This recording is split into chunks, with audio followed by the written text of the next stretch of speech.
How much time do you think you could save by dropping a few pounds of body weight before your next marathon?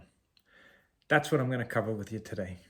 As coaches, we've all heard it's roughly about 2 to 3 seconds per mile per pound. But what does the science say? Does it actually calculate to that much of a benefit? Well, in this video, I'm going to tell you about a few different studies that have been done. There haven't been nearly as many studies as you would think on this particular subject. I'll also go through some of my own personal data and tell you how it has affected my marathon run. And I've got some really interesting data and I can break that down for you. I'm also going to go through how you can try to determine your ideal racing weight when it comes to marathon running. I'm going to start with probably the most relevant study, and this was done in 1978 by Kenneth Cureton. What Cureton did was he added weighted vests to athletes who were covering a 12-minute run, and at a 5% increase in body weight, each athlete averaged about 89 meters fewer on their 12-minute run. And up to a 15% addition in body weight, they covered about 277 meters fewer. When you calculate that out backwards and you look at what shedding that much body weight would do, we're looking at about 1.4 seconds per mile per pound of body weight, or about 2 seconds per kilometer per kilogram of body weight. I'll leave a link in the show notes to this study and you can go through it yourself. Again, it's not the perfect study because it doesn't give us how many seconds per mile per pound of body weight the average runner will gain, but it does actually correlate nicely to my own personal experience, which I'll go through in great detail in just a few minutes. It does show that there is a significant benefit to the losing a few pounds of body weight. Ideally, we'd be looking to shed body fat and hang on to the muscle. And that's another really good reason why we're looking to improve our strength and conditioning in any kind of a marathon training block. Why does body weight affect our pace? Well, it should be fairly obvious, but what happens is our bodies are fighting gravity with every stride, right? The biggest concern is our expenditure of energy. And when we have more mass to move, we are using more energy. We are going through our energy faster, and the metabolic cost is higher for every pound of body weight we're carrying. And I think that pretty much is obvious. What I always say to my athletes is, we're looking to be lean and strong and not skinny and weak. So it's not always about being lighter. Lighter is generally faster, but it's not always what we're after. We want to be strong as well. So that's where, good upper body strength, core body strength, and legs are very important. It's not just about lighter. It's about leaner, stronger, faster. And lighter does have a role to play. As long as you're hanging on to that muscle, lighter is better. There was a study in 2007 by Teunissen, and Cram, and what they looked at was the metabolic expenditure. And they actually did show this when they added resistance to runners going around a track. What they showed in their study is that our body weight fighting against gravity is accounting for 74% of our energy expenditure. So obviously, the less we're fighting against gravity, the less energy we're expending, and that means we're a lot more efficient in what our body already has in energy and what we're taking in on the race course. So that's a very important aspect to take into account. How much energy we're going through, how efficient we are. And I'll put the link to that study in the show notes as well. I'll go through my own personal experience of running 4 races, 3 years in a row. And I'll go through my age, my weight, and how much benefit I think I got over the course of those 4 races by dropping weight. Now, it's important to note that I followed the same exact training program.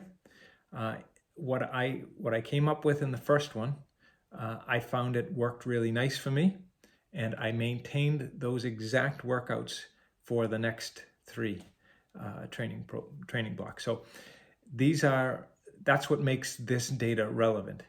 Obviously, these weren't done on the same course, so it's never going to be exactly the same. I wasn't the exact same person as I was in each of these races. I was, older as I went on, but I was also getting faster as I went on. So I think it's a very relevant personal study here. So at the age of 53, weighing in at 157 pounds, I ran 3:00:29. Okay, and I'm going to use that as the baseline. The next race was 8 weeks later. I shed 3 pounds, and weighing in at 154 pounds, I ran 2:58:33. Now, it was a harder course, but I was 3 pounds lighter, and it was a gain of 1 minute and 56 seconds. That averages out to 4.42 seconds per mile and 2.75 seconds per kilometer. That was the gain.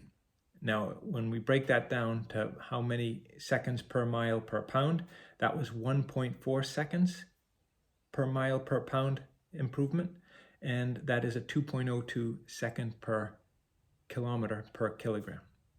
Okay, so it's not insignificant for a 3-pound loss, and that was only 8 weeks after that previous marathon. The following year, almost a year to the day, at the age of 54, I was weighing in at 152 pounds for this particular race. I ran 2:56:44, which was a gain of 3 minutes and 45 seconds over the baseline. That was 8.58 seconds per mile faster, or 5.33 seconds per kilometer faster. And that averaged out to 1.72 seconds per mile per pound of body weight, or 2.35 seconds per kilometer per kilogram. Again, significant. The following year, at the age of 55, I was weighing in at 144 pounds. This was the most significant loss of weight that I put in for a training block. And it was a very good run. I ran 2:54:23, a 6 minute and 6 second improvement on the baseline. That was a 13.96 second per mile improvement on the baseline, or an 8.6 second per kilometer improvement. Now that broke down to a 1.07 second per mile per pound of body weight, or a 1.4 second per kilometer per kilogram of body weight. So that was a diminishing return there. Although it was a significant weight loss, I got a much better return from being 152 pounds than I did at 144. So that tells me 148 to 152 is probably my ideal weight, where I'm going to get the most improvement from the weight loss. And I'm probably hanging on to more strength than when I'm down at 144. I have run at a lower weight. I've ran as low as 142, and I've run as high as 168.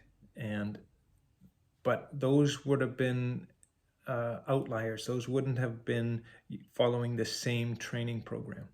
So I discarded those because these were the most relevant to this particular subject.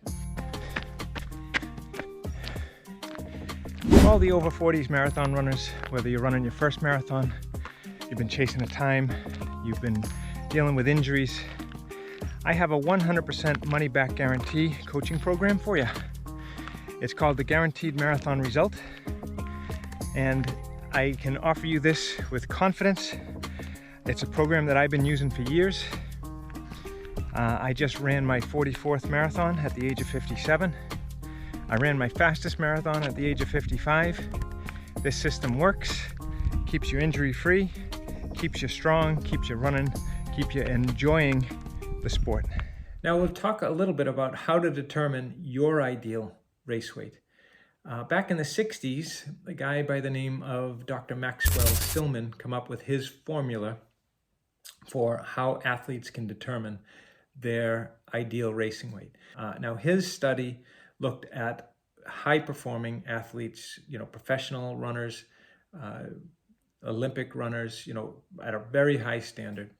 And I will put the formula, the Stillman formula, into the show notes. If you go to jmruncoach.com, in the tools and calculators section, I give you my take on the Stillman formula, where I give you a range of ideal racing weights. Okay, so Stillman came up with a single racing weight, a single point of data that you should be aiming for. Maybe that's not ideal. I don't think that's realistic. The formula that I've adapted on the JM Run Coach website gives you a range. So my range tells me I should be 144 to 152. And that actually, I agree with that. It has turned out to be an effective range for me. The formula is in the show notes, but I think the jmruncoach.com one is going to suit your needs better. So why is this significant? Why should you think about these types of things? Well, if you're looking to squeeze a couple of minutes here, get under that milestone, maybe you're trying to break 3:30, maybe you're trying to get under 4, maybe you're trying to break 3 for the first time, and you're just on the verge, and you're looking for that stimulus that will get you over the line, this could be what you're looking for. It's not insignificant, but it's also not going to get you over the line without the training, right? You still have to put in all the work. It takes a really high focus on nutrition and hydration to make sure you're getting enough protein, you're getting enough carbs, and you're getting enough healthy fats, right? It's always a good mixture of the three. Your nutrition is part of your recovery. It's hugely important. I would highly suggest that you track your nutrition as you go, because otherwise, you're rolling the dice here. A weekly weigh-in is probably a good idea. On your high volume weeks, you may try to fuel a little bit more carbs, a little bit more protein, fuel that recovery. On your lighter weeks, maybe those are the weeks that you can maybe focus on weight loss a little bit more. But I don't know if it's a great idea to have massive weight losses within a training block. Personally, I look at 8 to 10 pounds over a 16-week block. That's significant, but it's not like I'm dropping 20 pounds by fasting here and there. I'm really focused on my nutrition. I'm recording all of my nutrition. I'm looking at my protein intake, and I'm trying to get 20 to 25% of all my calories from protein early in the program. And then as I get closer and closer to the race phase, the last 4 weeks, I'm shifting from 25% protein to maybe 15% protein, and add those 10% back into the carbs, and getting myself ready for the race day. I'll talk about carb loading in another video. I'm not a big fan. It hasn't worked for me. When I carb load, I tend to have stomach issues on race day, and I don't like to train or race feeling bloated, feeling heavy, and that's why for me feeling light and lean is really important. And I can fuel for the race as I would in my training, which is a good evening meal, nice full carbohydrate breakfast, and plenty of gels and carbs on the course. Look at the Stillman formula. It's interesting. It may even just open your eyes a little bit as to how far away from ideal race weight you are compared to like a real high-performing professional athlete. Take a look at the Cureton Study and the Teunissen Study, And yeah, if you have any questions or comments, I would love to hear them.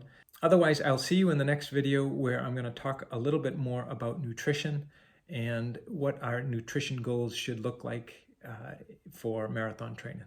Okay, thanks, and I will see you the next time.